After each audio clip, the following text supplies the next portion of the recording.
এ যেন এক অবিশ্বাস্য ঘটনা।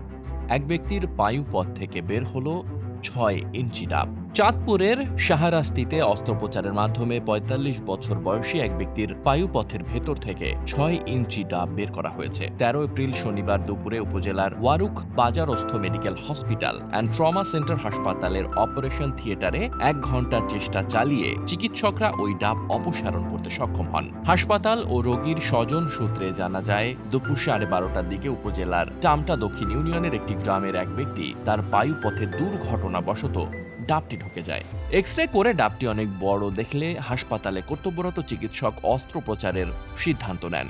পরে চিকিৎসকদের একটি টিম ১ ঘন্টা চেষ্টা চালিয়ে ওই ডাবটি বের করতে সক্ষম হন।